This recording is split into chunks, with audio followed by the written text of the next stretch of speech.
Today we're on a radiant installation job site and it's time to balance our manifold. I have a stainless steel manifold and an EP manifold, and today I'm going to show you how to balance a stainless steel manifold.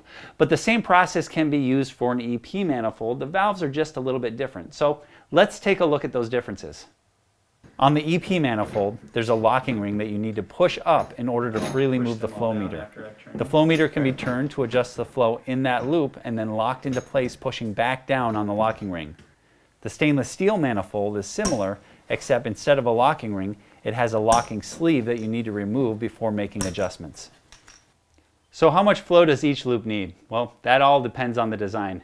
Rarely in a residential application will the flow from one loop match any other loop on the manifold. Let's take a look at the rooms that this 4-loop manifold is supplying.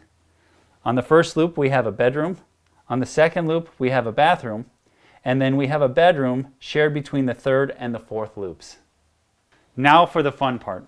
The first thing you'll need is flowing water. You can see I've got hoses hooked up to this manifold already, and I'm going to balance each one of these zones individually.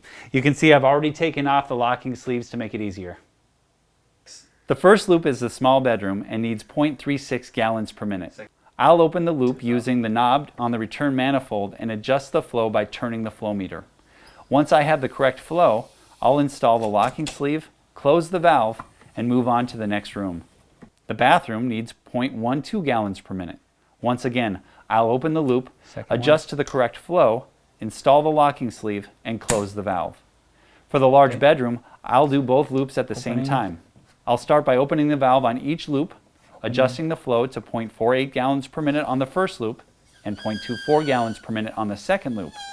Now that they're flowing the correct amount, I'll install the locking sleeves, close the valves, and disconnect the water supply. The only thing we need to do now is add actuators to control the valves automatically when there's a call for heat. Balancing a manifold isn't about making each loop flow the same amount of water. Rather, it's about making each loop flow the right amount of water for a given application. After watching this, not only do you understand how to do it, but why it's important.